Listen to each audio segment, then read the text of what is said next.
glad to see so many people out and also to have such a lovely day.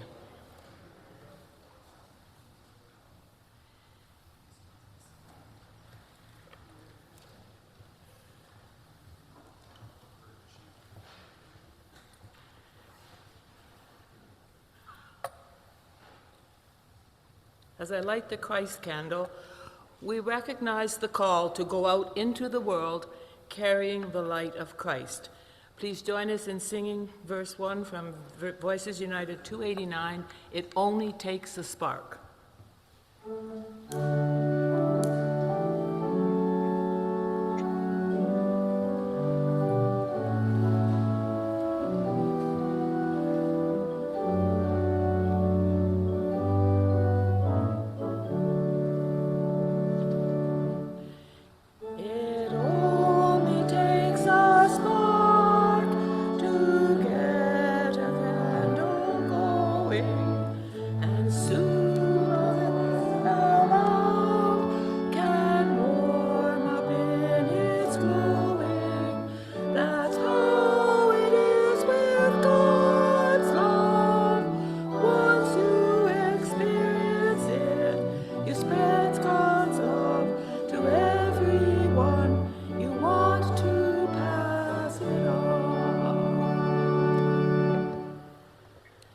May the spirit of these words guide us. May we share the light of Christ with others, and may the hope of Christ shine ever brightly. So welcome to those who are here at church, and welcome to those who are online. We're glad to have you. We had a great service this summer with sharing with the Presbyterian Church, and it was, I think, beneficial for all of us and good to share, so that was a positive. I'd like to mention that October 5th is our celebration with the 4 United Churches in Barrie. It will be at Grace United Church, and there'll be a poster in the bulletin in the next 2 weeks. It's in the afternoon. We'll be having a communion service here in the morning.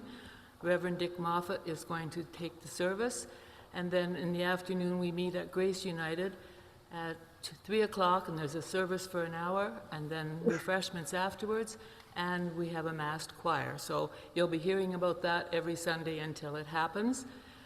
2 weeks from now is the last Sunday in September, believe it or not, and we celebrate Indigenous Sunday with Truth and Reconciliation.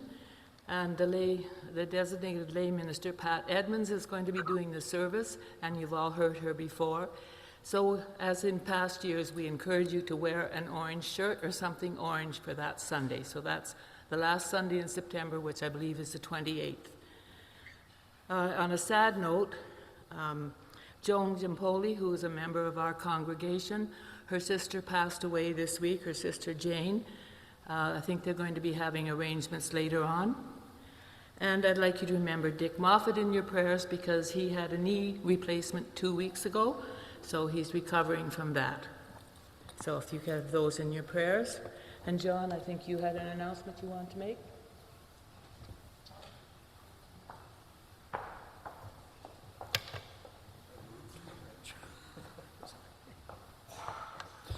Well, good morning. I'm really excited to be here this morning. It's the beginning of a new church year. It's been a marvelous summer, and here we are, the second Sunday, I guess, in September already, and time is moving on. Good things are happening in this church. It's just a good sense, a good feeling that I have. And I want to focus just for a minute on this group of people over here, which I consider a real treasure.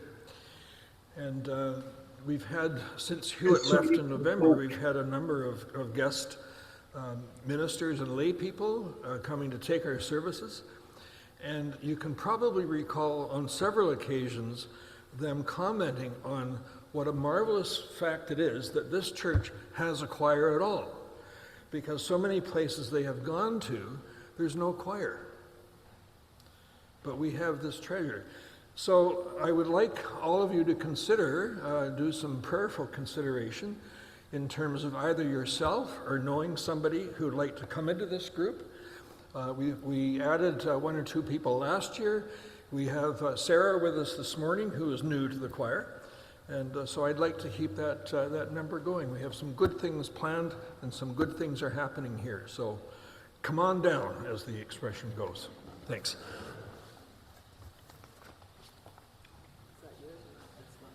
There's one there. Oh, I guess that's yours. This is different. Okay, the call to worship is responsive. Oh, there's Doors Open, yes, 27th of September. Doors Open is a program that goes along, all across Ontario, and it gives you a chance to visit different communities and see the heritage things and things that are going on.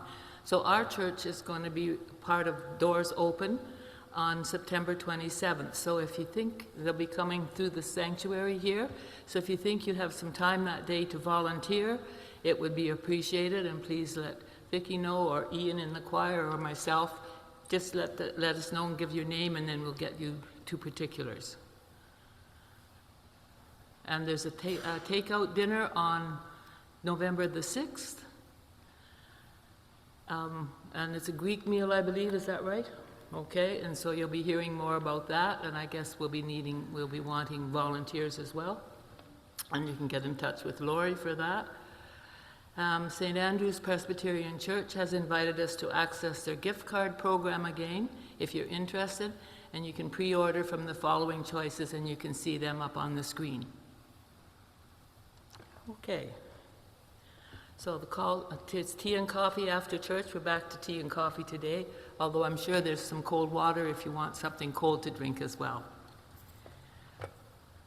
Birthdays and anniversaries. There's been quite a few birthdays in the last couple of weeks. Sharon Crossley, myself, I think Mike, who usually comes and sits with the children, his birthday was on the 10th. So is there anybody else who's had a birthday this past week or in this coming week? Okay. Marnie, okay. Okay, and Mary and Dave had their birthdays this past week. So it's been a busy month. In my family, it's my son the 1st, me the 10th, or the 11th, and then my other son the 12th. So it's a busy month for birthdays. Any anniversaries? Okay, yes? Okay, how many years? Okay, wow. So let's give them all a good clap.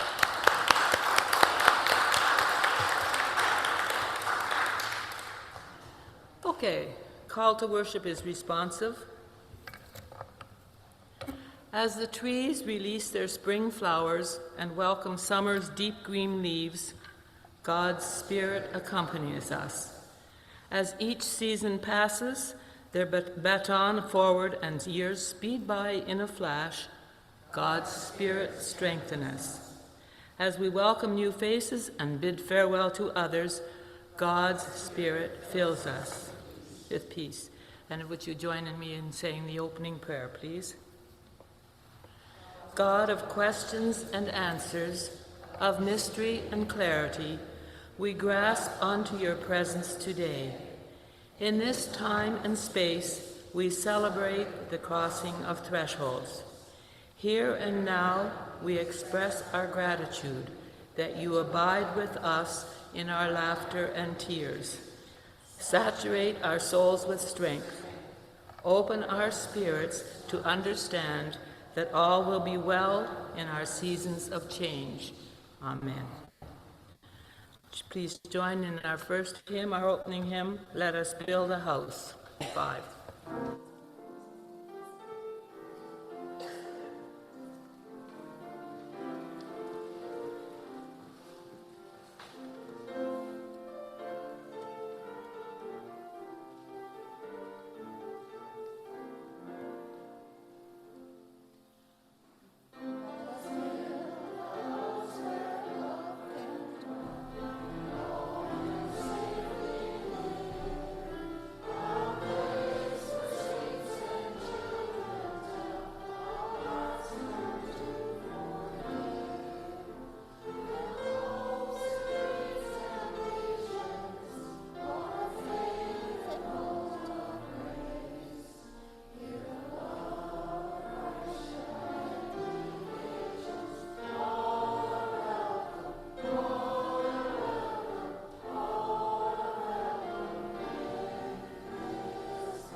Okay, let us pray.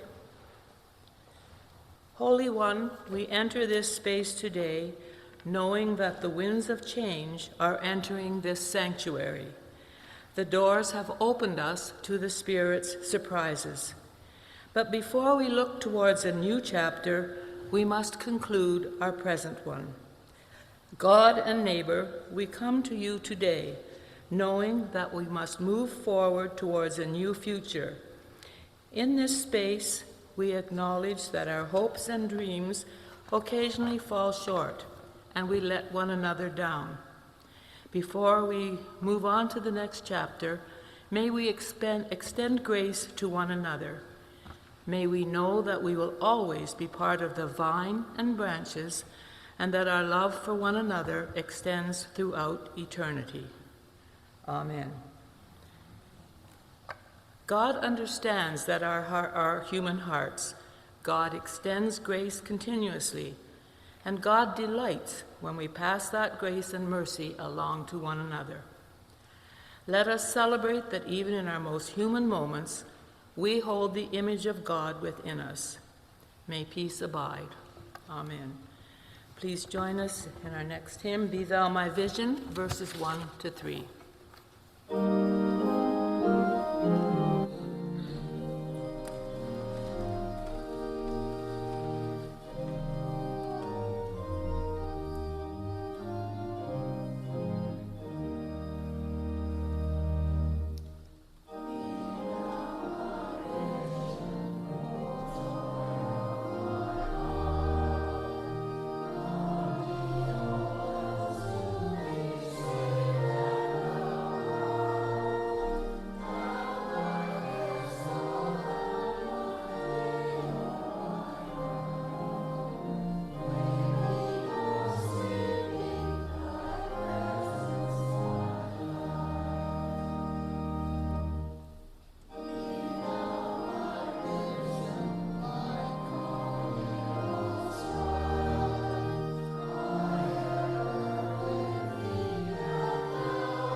Please be seated.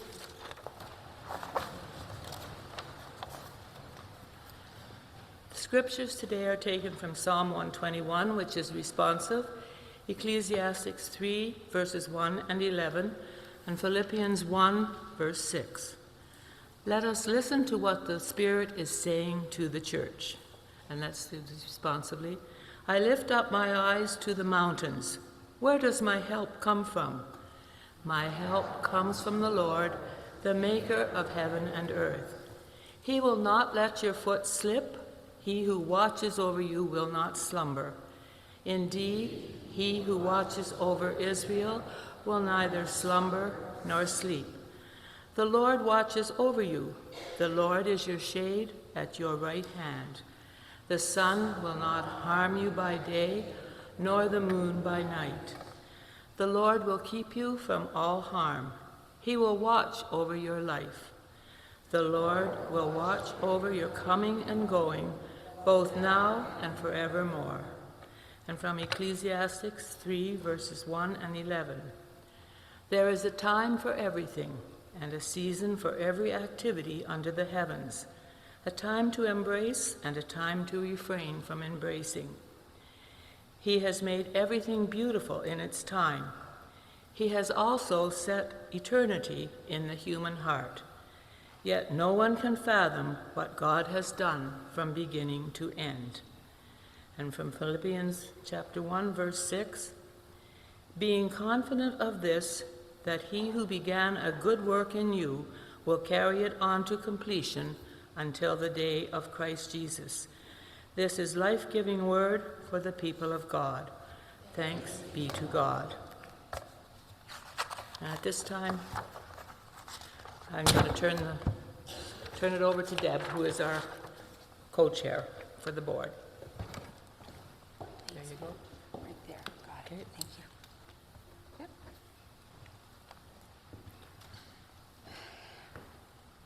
Good morning, everyone. As Anne has just said, I think everybody knows who I am by now, but I'm Debbie Guider, and I'm one of the board co-chairs. So I would like to welcome and thank everyone for coming today to this portion of the congregational meeting.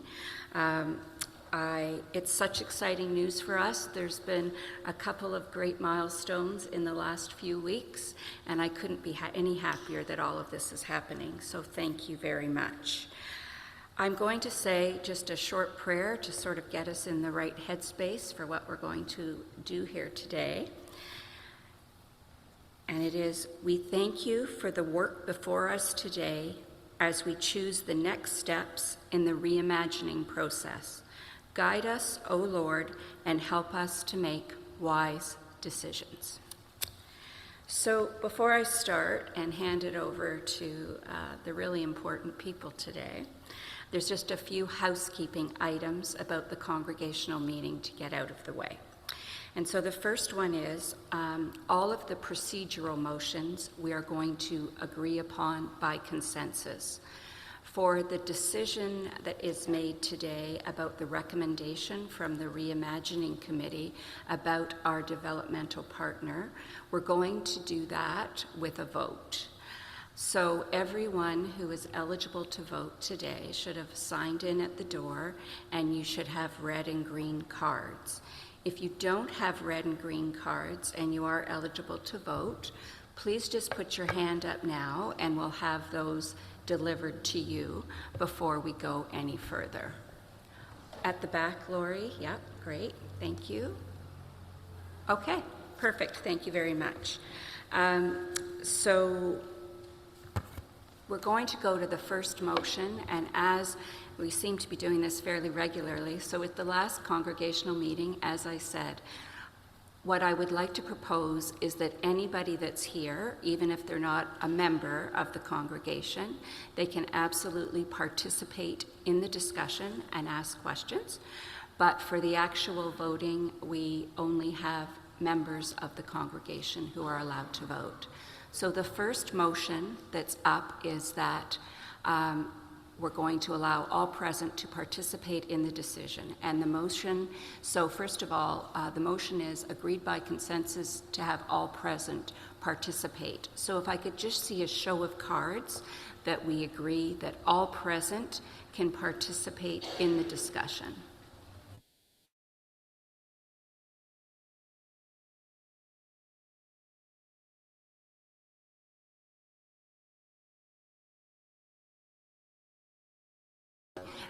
Terry is responsible for counting the votes online. Is it okay online, Terry? So you have some people that are visible, but others that are not. The ones that are not, perhaps they can raise their hand. Okay. Right. So I understand that when you are online, you cannot hear anybody except at the microphone. So just to reiterate for the people that are online, thank you so much for attending today. I was amiss in saying that at the beginning. Terry has notified me that not everybody is visible, so if you could please just raise your hand through the online system and let us know that you are agreeing with the motions. Terry is doing that counting for us today, and that would be appreciated.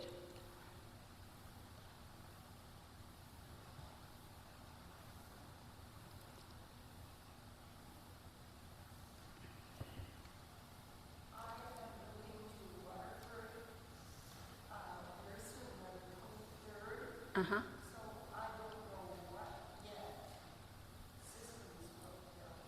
Okay, thanks for that, Mark. Are we okay, Terry?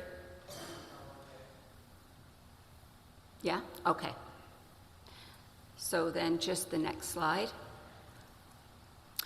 And Steve has graciously been arm twisted today to do minutes for us. So the motion is that Steve can be the secretary, to appoint the secretary, and again, agreed by consensus for Steve Harding to be appointed as the minute taker for this congregational meeting. Again, I just need to see green cards that you have to put your card up or we'd pick you. So thank you. Okay, perfect. Thank you for that. That's passed. Okay, next slide, Terry. Okay, and now I am going to hand it over to the Reimagining Task Force, Lori, Leanne, and Marg, and they're going to come up and take us through the next part of this meeting.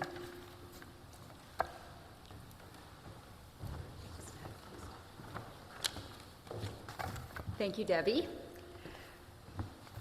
Welcome, everybody. This has been a long journey, and we're super excited about this next step. So what we want to do today is just to give you a bit of background on where we've been, a bit of background on the what this step involves. So we're going to give you some information about Edward Archibald, the person that we are potential partner developer, and also some information about the letter of intent. So I'm going to give you a little bit of background. So what our goals for reimagining included the housing options. So we can go to the next slide, Terry, that'd be great. Awesome. So they included affordable and market rate housing options. It also included functional spaces for community use, so community hub of some sort, and also providing a sustainable revenue stream for Collier Street United Church.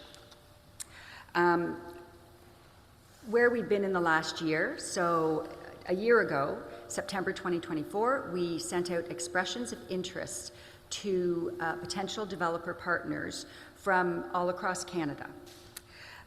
We received completed expressions of interest from 4 potential developer partners.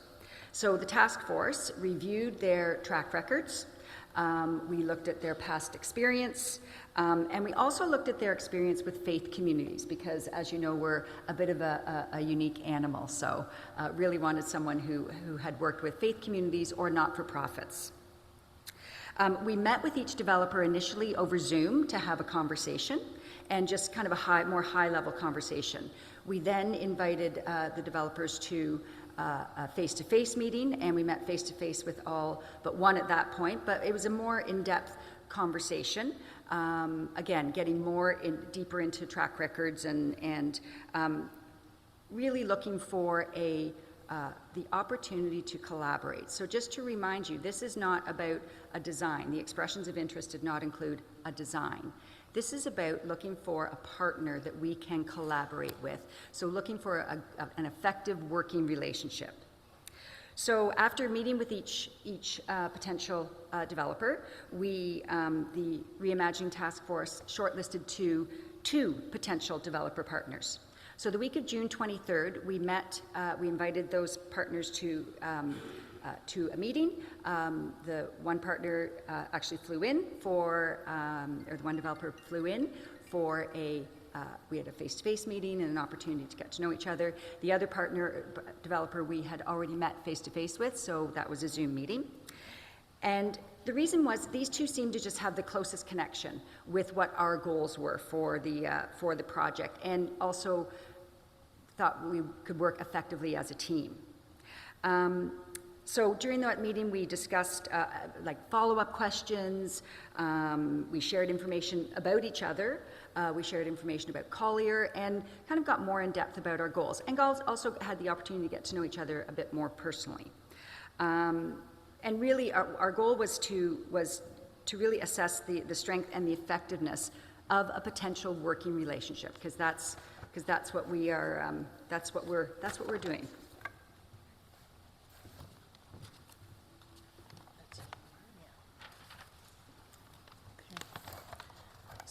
My name is Marg Valad, in case anyone doesn't know. Our developer partner recommendation, is a good life. Edward Archibald, and he's sitting right here. The task force looked at the different requirements that we had, and Edward met these recommendations that we had. He has a good track record working with faith communities, strong community focus, balanced and sustainable revenue stream, and demonstrated partnership abilities and collaborative working relationship style. So we'll hear a little more later on.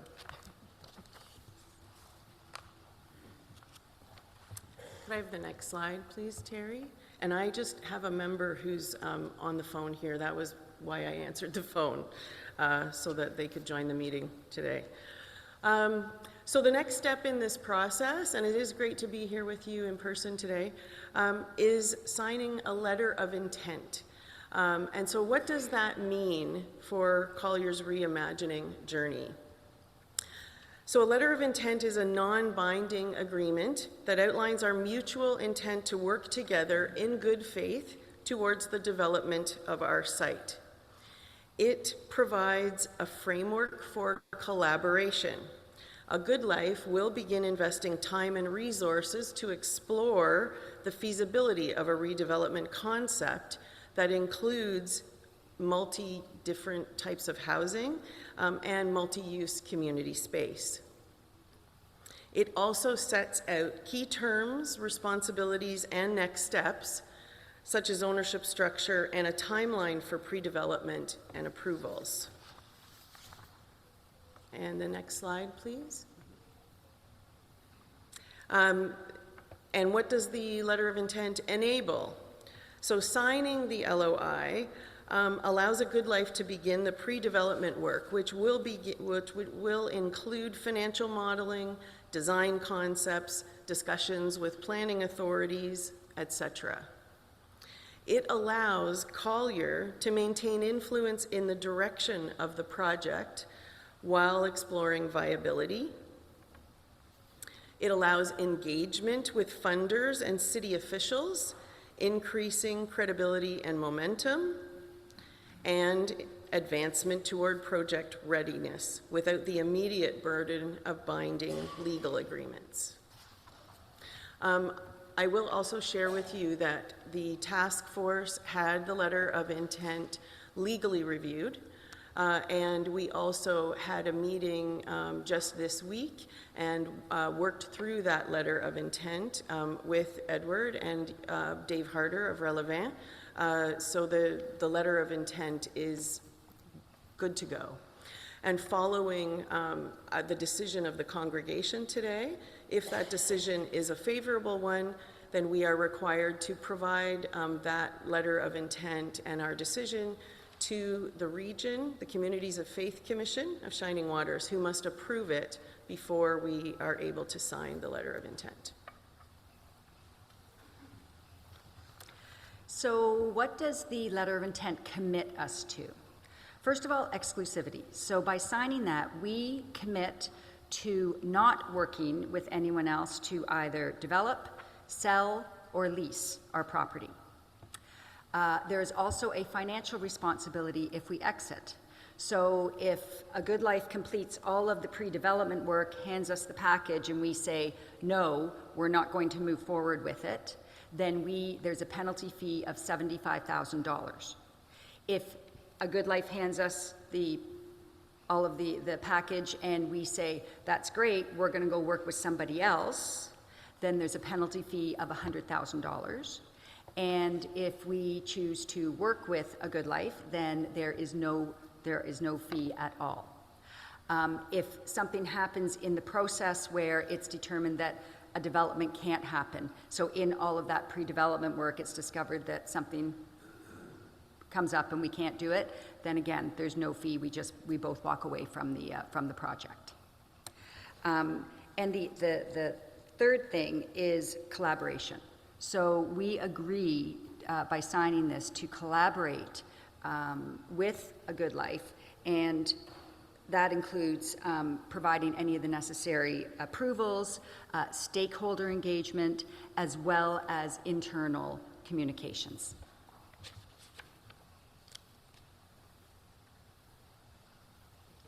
I think it's Mark. Oh, sorry, no, next steps. Next step. So since the middle of July, we have held 9 small group discussions. Some were in Zoom, some were in person, and it just gave people the opportunity to ask questions, talk about their hopes, their dreams, their fears for this project. We had 28 individuals join those small group discussions. And then, of course, we now have the congregational meeting, and as for the vote, and as Leanne said, the next step after this, if it goes through, is to forward it to the Communities of Faith committee through the region.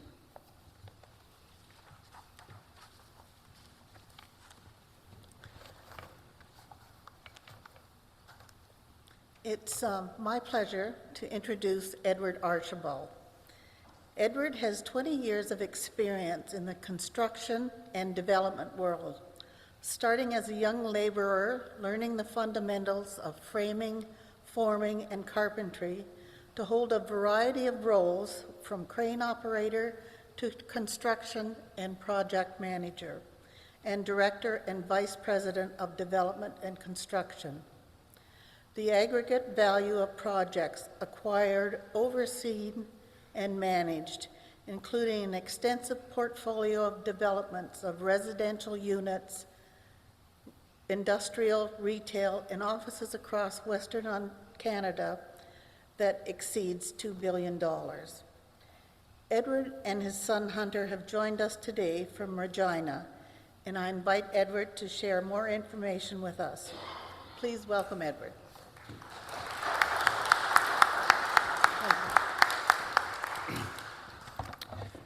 Good morning. It's great to be here. Thank you so much for the introduction, Mark.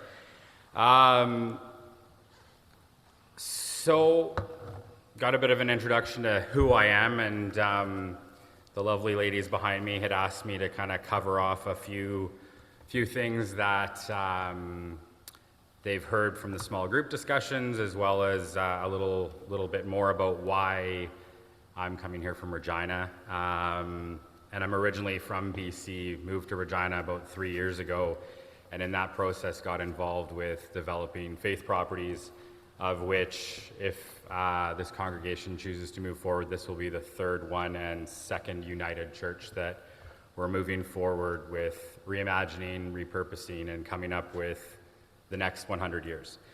So why Collier United? From my perspective, we've got a crisis within faith communities across the world, across Canada, and with the declining resources, the declining numbers, if we don't start reimagining properties to create financial sustainability for the future, we end up seeing those properties fall into disrepair or loss, and none of us really want to see that.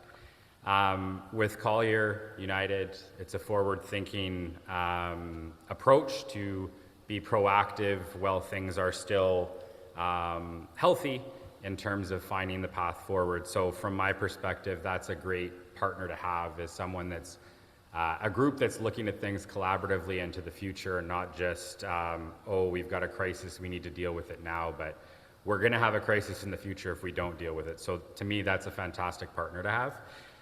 In terms of the location, it's on the edge of downtown Barrie, the proximity to Lake Simcoe, and there's a deep community within the church in terms of its history within Barrie.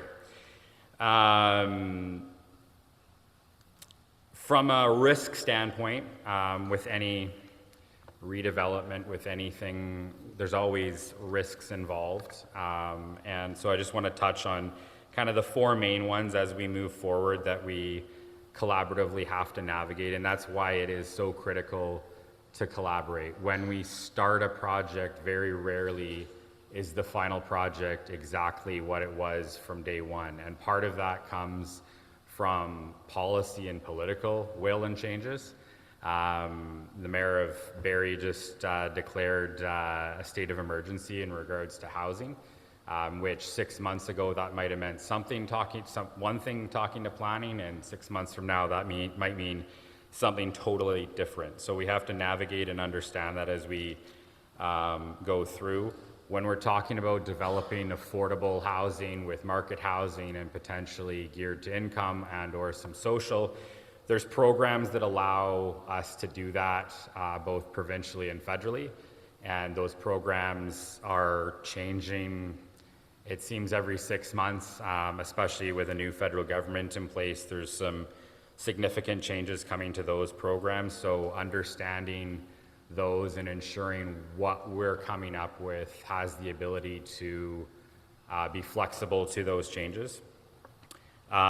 Design is one of the single biggest issues within a development project when you end up having a consulting team that thinks with the grand vision and doesn't necessarily think with economics or utility. You can wind up with buildings that are far over designed that cause significant budget challenges. That's why it's critical that everyone involved understands those changes, and while we might want the grandest building in the world, we have to pair that with the economic realities of what things cost, and then cost escalations and market dynamics. To kind of round up the risk factors in any project, the lumber market in the last month and a half has plunged 20%, and before that it had gone up 40%. So navigating cost escalations and market dynamics is kind of the other fourth critical piece, that having a collaborative environment is critical to managing. Why do I do this work? So 3.5 years ago, I was involved, prior to 3.5 years ago, I was developing condo projects, commercial, industrial, in BC, chasing the proverbial condo world. And 3.5 years ago, I was involved in an accident where I broke my back in 6 places in my sternum. If you have any medical background, you'll know a broken sternum is not a very, the mortality rate on that is quite high. And with my broken back, it was my T3 and my T4 that were completely broken. And in going through that recovery, and I'm standing here right now with no mobility issues, it was something that kind of hit me that it wasn't my time, and I need to do more than just chase building condo towers. And that's when I got into rental, more of rental housing focus, that led me to Regina shortly after, and then subsequently working with Faith Properties. Working with Faith Properties, there's no, it's a process. It's a collaboration, and it doesn't happen overnight, and so there has to be a lot of patience and collaboration along the way. And so through that accident and the recovery and the reflection of the legacy that I want to leave on this world and I want my 10-year-old son to grow up around, is working to provide, with my skills, to provide some affordable, social, and market housing so everyone can live harmoniously in theory. And I know that's a great theory, and it takes a lot of work along the way to get to that point. As I've mentioned, if this congregation moves forward, this will be the 3rd faith community that we would be working with. So we have just signed with St. Mary's United Church in Winnipeg on a collaboration to redevelop their property. And then we've been working in Regina with the Archdiocese of Capel, with the Anglican Church, to redevelop an Anglican church in the heart of, in one of the core neighborhoods of Regina.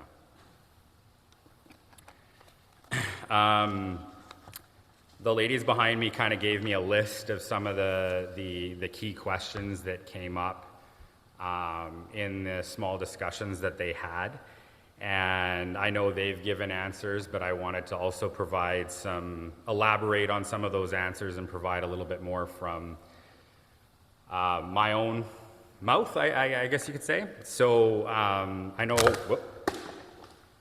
one of the questions was the sanctuary and what will happen to it, and as has been answered, it's anticipated it's going to remain for this and other potential uses. How exactly it's incorporated into the new redevelopment, we won't know until we start those discussions with planning and stakeholders and figure out some of the logistics on the site of how best to incorporate that into the broader redevelopment. Are local people going to be used? So my philosophy and our philosophy is we're guests in a community, so wherever possible, we're going to utilize as many trades and professionals within that community that we can at the end of the day. Some of our design side of it will come from out of town in respect to consultants who know what we expect to be designed. As I mentioned kind of in the opening there, one of the risk points is designing something that we can't actually afford to build. So working with a team that understands those dynamics and those pieces, and every developer has a different view on what they can afford to build and what they can't afford to build, because at the end of the day, we all have a different spreadsheet and we all look at the grand vision in a slightly different way.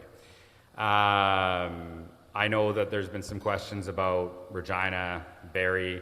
So Toronto is a 2-hour and 45-minute flight, and then if the 400's not in rough shape, it's an hour-ish drive. So it's not really that big of a deal, I think, from a perspective of yes, we're a couple provinces away, but we're close through air travel, and then in the event where I don't need to be here in person, through Teams and Zoom and the virtual world, we're able to kind of move things forward in that respect. In respect to what the mix of units are going to be, it's way too early to decide that. We don't know what programs, and there is both federal and provincial programs that help fund affordable housing, geared to income housing. So what percentage will be market rent, what percentage will be affordable slanted, what percentage of the building will be community hub. Those are all things that through the next few months, if we're moving forward from a collaboration, working with community stakeholders and planning, we'll kind of work through. And the reality is the process is 4, 5, 6 years. It's a couple of years for working through the development plans and making sure we have the right stakeholders, the right funding programs in place, and the right budget in place. At the end of the day, we're better off delaying starting the project by 6 months if we don't have the right budget in place once we've gone through and priced the design that we've all agreed upon. One of the things that I am quite passionate about is the integration of housing, of all housing types. And there's many examples of how that doesn't work, and there are some amazing examples of how that does work. And the best example, the closest to Barrie, would be Regent Park in Toronto, which in 2005, Daniels Corporation, which is a private for-profit development corporation, started with the Toronto Community Housing Corporation on 53 acres of Regent Park. Regent Park at the time was a social housing ghetto, for a lack of a better word. Today it's home to over 5,000 units. 1,261 of them are rent geared to income units, 403 are affordable rental, 3,063 are market condos, and 346 are market rentals.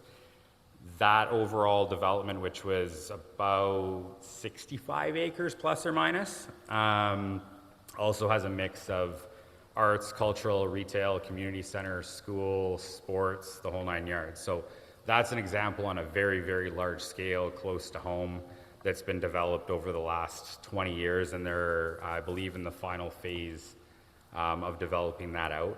And another great example in a large hub, although it's on the other side of the country, but I had a front seat to it through some of my formidable years as I learned to become a developer from the shuffling from the construction side, is Olympic Village in Vancouver, which was built as the athletes' village for the 2010 Olympics. It has a mix of market housing, affordable housing, but then social welfare housing as well.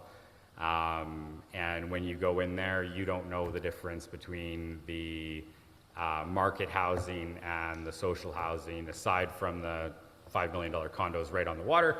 But the rest of the development, you don't know what the difference is overall. So that's all I've got.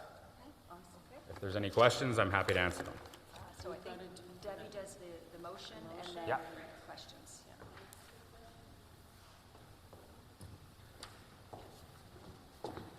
So the next steps are going to be, we're going to put the motion up, Terry, and then after we read the motion, there's going to be the opportunity for anybody who has any questions to ask any questions of either Edward or any of us who are up here on the stage.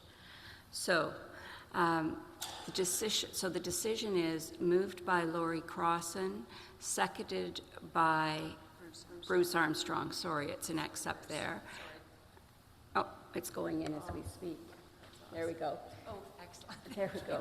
That the Collier Street United congregation accepts the reimagination task force recommendations supported by the church board that Collier Street United Church sign a letter of intent to partner with A Good Life to reimagine CSUC building and property, and recommends this selection and the signing of the letter of intent to Shining Waters Region Communities of Faith Commission for approval as acquired.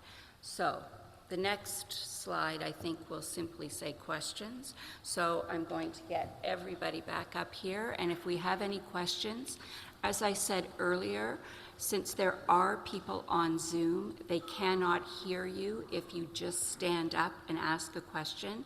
So for today, we do have 2 microphones. So I ask that if you do have a question for anyone, please just come to the microphone and ask so everybody on Zoom can ask a question. And if there's anybody on Zoom who has a question, please just put your hand up and Terry will let us know, and we'd be happy to answer anything that you might have.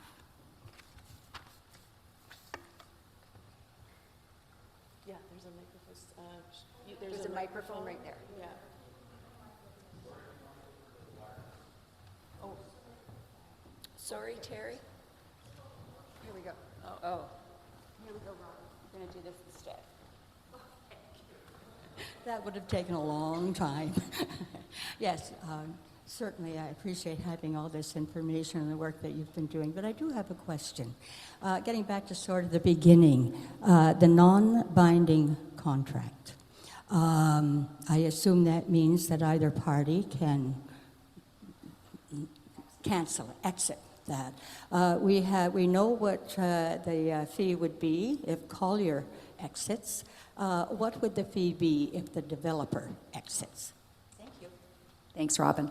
So there will be no fee for if the developer exits, other than the cost that A Good Life has already put into the pre-development process. Those costs, from what we understand, can be upwards of $200,000 to $300,000. So if A Good Life has come into it and has invested that and decides that no, this is not a feasible project, then they would just absorb those costs and there would be no fee for us. Does that answer your question?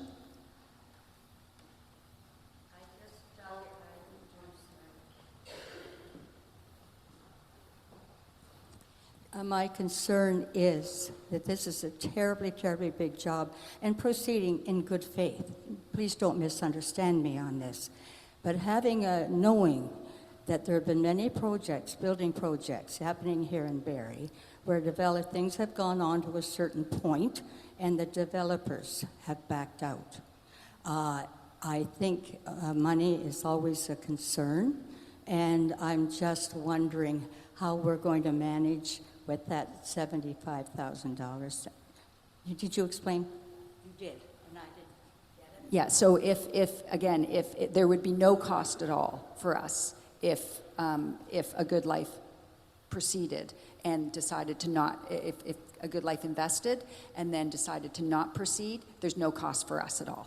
Then what is this amount you mentioned? Okay, yeah, I can review that. So the penalty. So if at the very end of the LOI, essentially the letter of intent, we receive a design and we receive the financial pro forma, right? So all of the information. Edward's done all of the work and presents us with a package, I guess is the best way to say it, and we look at it and go, nope, we can't move forward, right? We, for whatever reason, we as a congregation decide we don't, whatever. I don't know what that reason would be. We pay $75,000 to A Good Life. Again, those costs that they have invested are probably upwards of $300,000, so the $75,000 is just, it's a penalty. It represents a penalty. Does that make sense? I understand what Okay, you're saying. okay.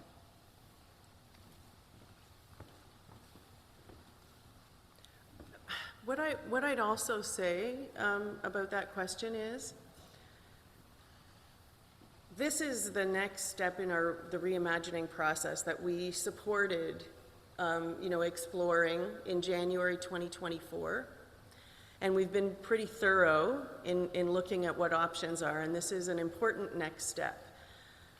A decision for us to not proceed would have to be a very significant one, because what other options are before us in terms of the next steps? The other thing I want to remind everyone is that we are collaborating during the LOI with A Good Life, and so we will be part of the decision, part of the planning process, design.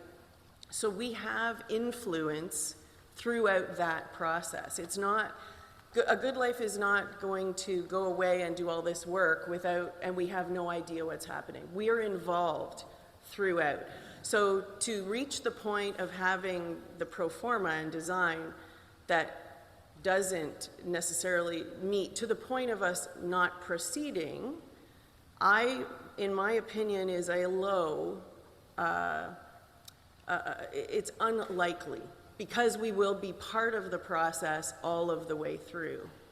However, it is a significant amount of work that A Good Life is undertaking, as well as expenses. So this is why there is a penalty if we decide to not move forward, right? Can I just say one thing too? And Robin, as I listen to your question, I really do understand it, because we do know that in this economic environment, there's no certainties. But the one thing that I believe is this has been a very thorough and thoughtful process. And as Edward has said, the next 2 years of work, which is looking at the space, finding out what our plans are, if the decision is made to go forward and we can build, by the time we get to that, we should be pretty certain then we can. I'm hoping, Robin, that if within the next 2 years it comes up, as has happened in other projects, we have a vision, but it's not possible on this site for unknown reasons, that would stop then, and we would all walk away. I think your fear is we're going to break the ground, have a big hole, and then we have a big hole. My belief is there's enough checks and balances prior to digging the hole that we shouldn't get there, and then it shouldn't be an issue. Does that help at all, Robin? Okay. I'm just going to address that a little bit too, and that was kind of in the risk points that I highlighted. The project just down the street is an example that would be near everyone when Mady started that, and then Fortress and the whole iteration to where it is now for being sold for pennies on the dollar of what it originally cost. That's a big part of evaluating the design and working with the right design team to make sure that we're getting the right, that we're not designing something too grandiose for what the market is. Yeah, so that's a big part of it. You have to come up, Lauren. Okay. I'll run. Okay. Get my steps. Yeah, one of the It's all nice and close. one of the concerns that I had, and I know the board's aware of it, and I think other people, I think it would help them make a rational decision without the fear of where we go financially, and that is if we were to step out and it would cost us the $75,000, where would that money come from?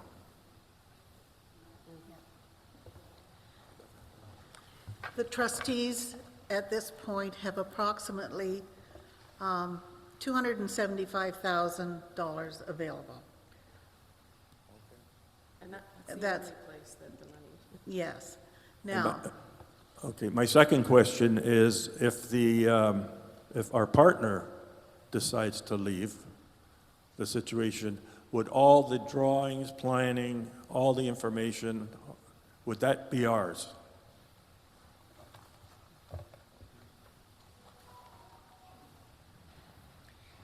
If I made the decision to walk away, yes. Okay.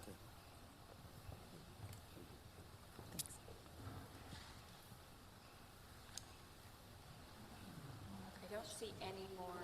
Any online questions? Any online? That's my Anything question. online, Terry? Terry, is there anybody online? There are no questions. Okay. Okay, there's no questions online. So, last chance to, oh, sorry. Ian. Oh, Ian. Sorry. Thanks. Edward, I want to thank you for coming all the way from Regina to join us. It's really good to have you here.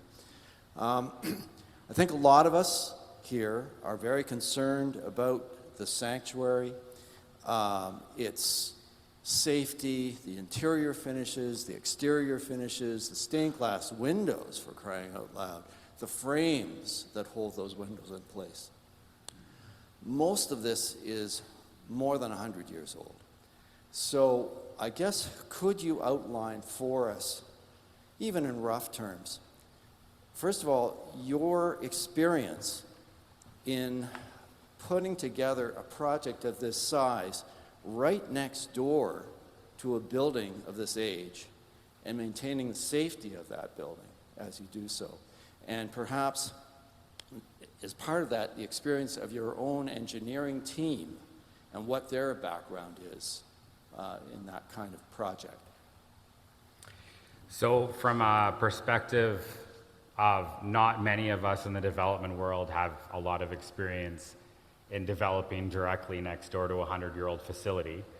And that being said, in terms of anything that's being, if we're digging down and going underground, whatever it might be, there's specialty engineers that specialize in ensuring the structural integrity of the sanctuary through construction.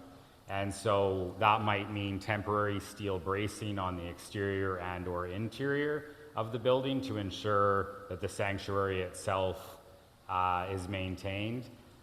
If the stained glass, based on what we come up with, and again, I don't know what we're going to be building, we haven't sketched anything out at this point. Either if stained glass is at risk during construction, we'll remove it and safely store it. I've just done that in Regina, St. Matthew's Anglican Church. The actual church is coming down, but the stained glass itself is being repurposed into the new building. So we've removed all of that stained glass And I'm happy to say not one pane was broken in that process.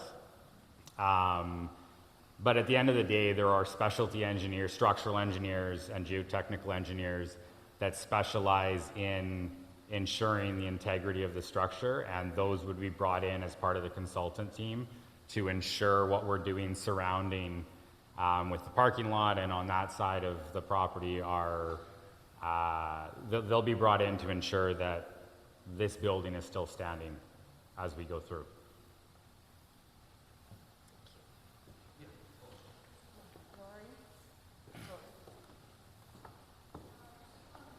Just a sec.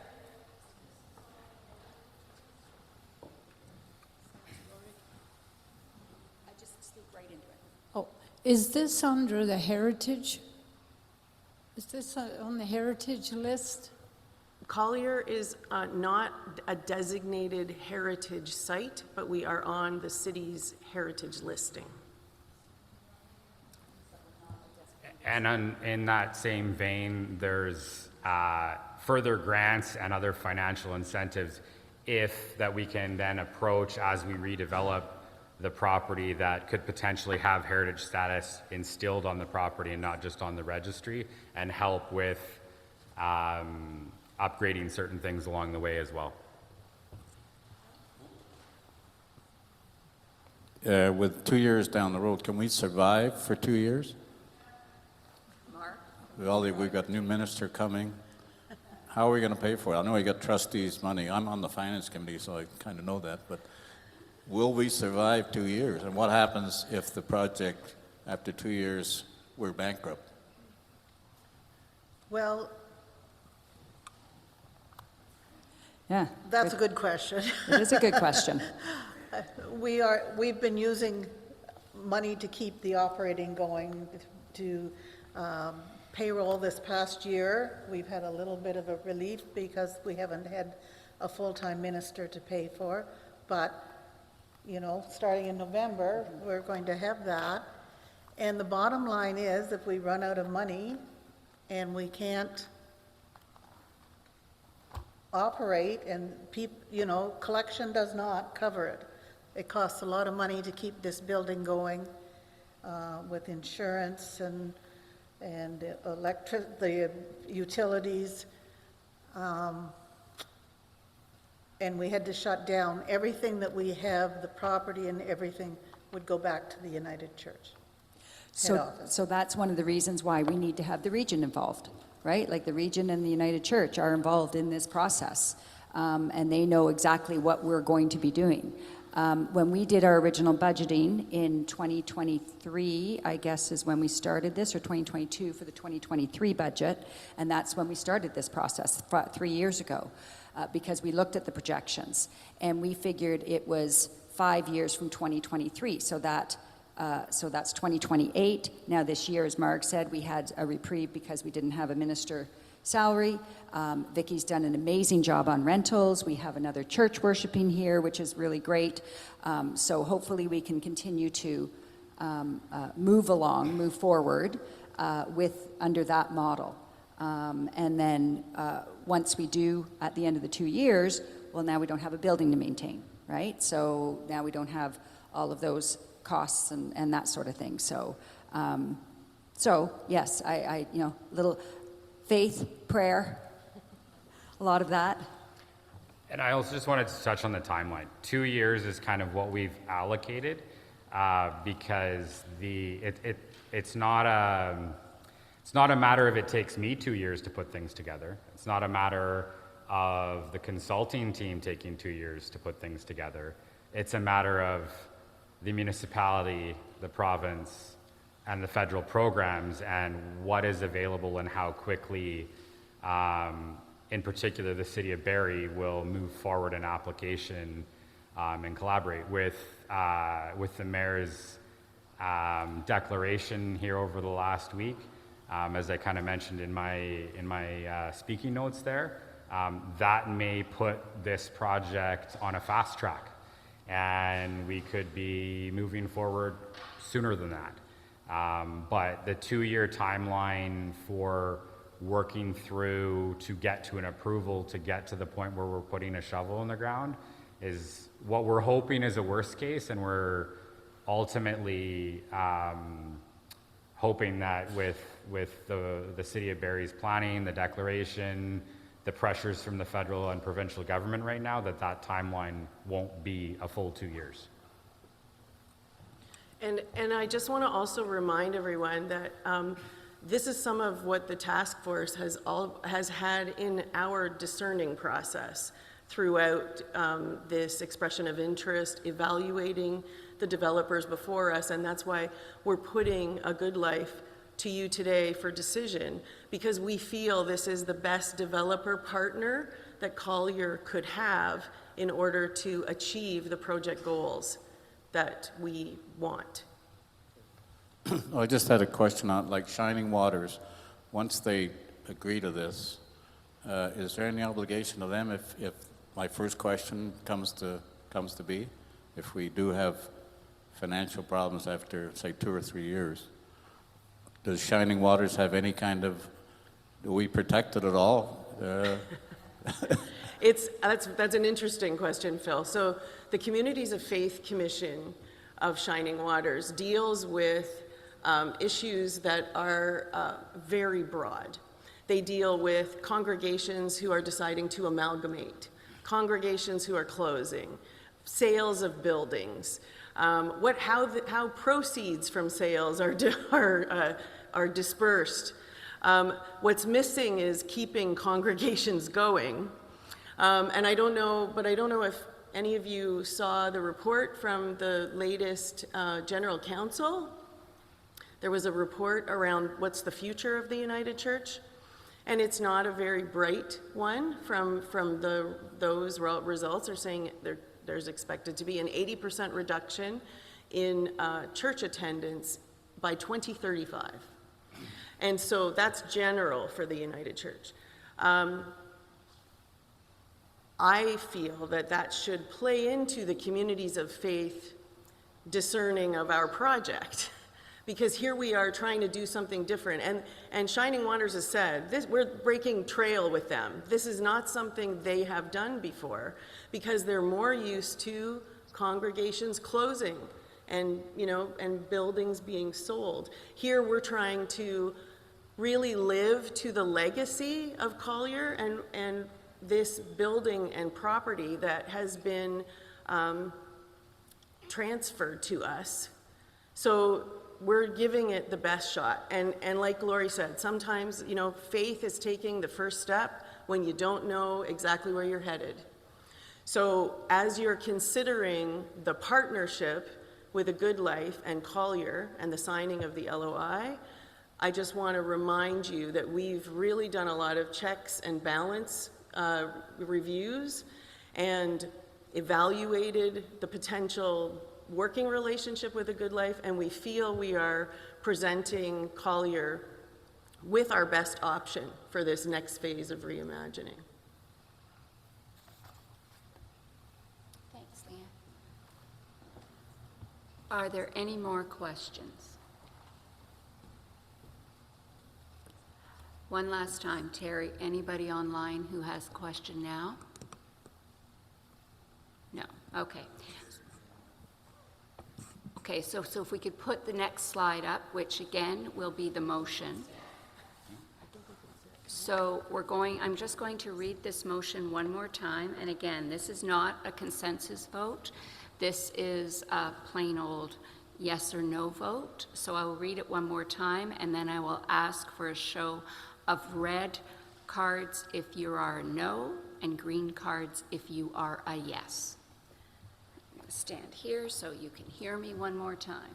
So again, the decision is moved by Lori Crossan, seconded by Bruce Armstrong, that the Collier Street United congregation accepts the Reimagining Task Force recommendation, supported by the church board, that Collier Street United Church sign a letter of intent to partner with A Good Life group to reimagine CSUC building and property, and recommends this selection and the signing of the letter of intent to Shining Waters Region's Community of Faith Commission for approval as required.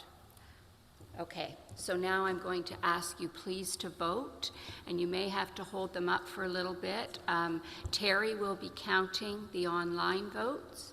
And are you counting the in-person? And Lori will be counting the in-person. So thank you very much.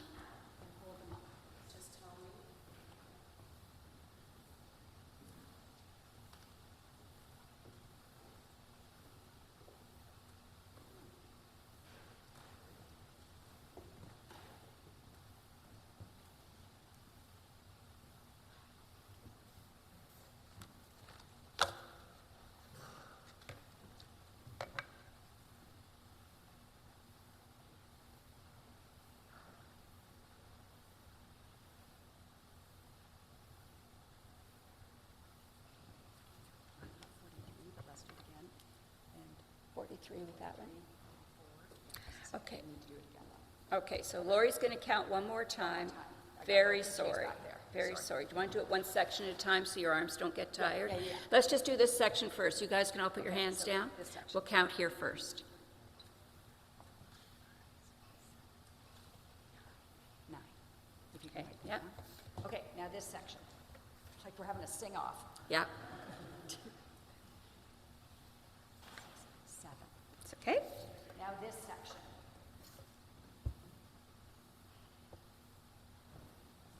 7. Now this section.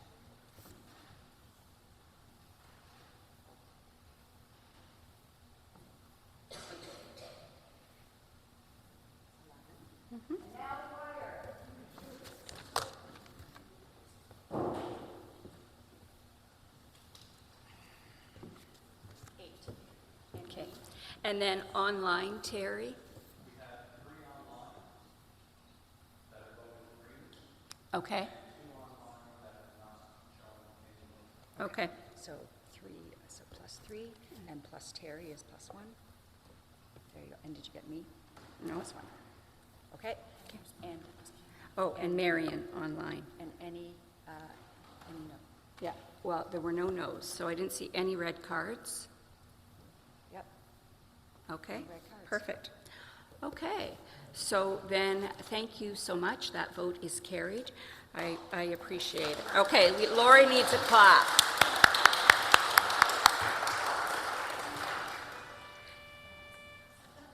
Okay, so before I step away from here, I just want to thank everyone who made this meeting possible today. First of all, thanks to the Reimagining Task Force, the 3 that are sitting there and high-fiving right now. Obviously, this has been endless hours of work, and I personally want to thank the 3 of them. I know how much time it has taken them to do this, and I am so appreciative. So I think we do need to have a round of applause for them.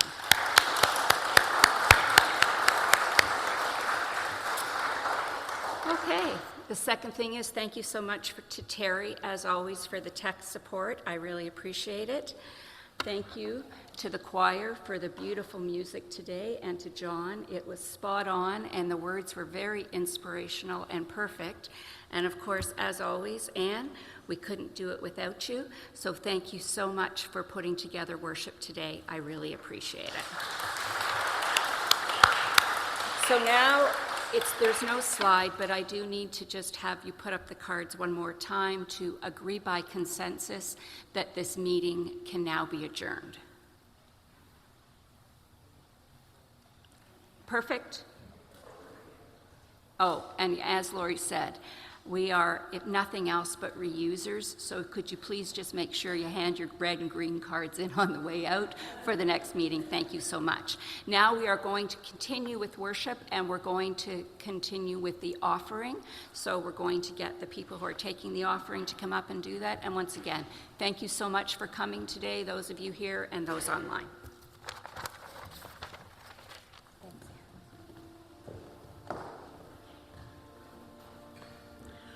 All things have their origin with you, Lord, and from these riches we freely give. Our doxology is 543, we give thee but thine own, which we'll sing, okay.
we give thanks for the gifts and talents God has given us and the ability to exercise them.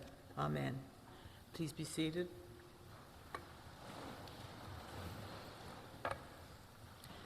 God of love, you are with us in every transition and change. As we enter into this new era with excitement and even some anxiety, we recall your deep compassion, presence, and abounding love. We thank you for the gifts, talents, and skills with which you have blessed us. We thank you for the experiences that have brought us to this moment. We thank you for the work of others that gives breadth and depth to our own work. Be with us as we move forward, rejoicing with you and supporting one another. We ask this in your holy name. Amen. Please join me in saying the Lord's Prayer. Our Father, who art in heaven, hallowed be thy name. Thy kingdom come, thy will be done on earth as it is in heaven. Give us this day our daily bread, and forgive us our trespasses, as we forgive those who trespass against us. Lead us not into temptation, but deliver us from evil. For thine is the kingdom, the power, and the glory, forever. Amen. Please join us in singing our closing hymn, We Shall Go Out with Hope of Resurrection.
May we go forth to be God's church in this time and place, as the Holy Spirit may direct.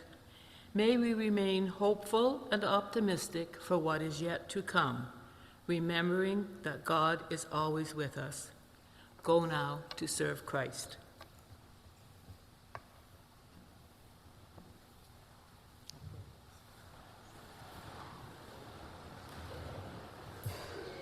Please join us for coffee in the fellowship room after church.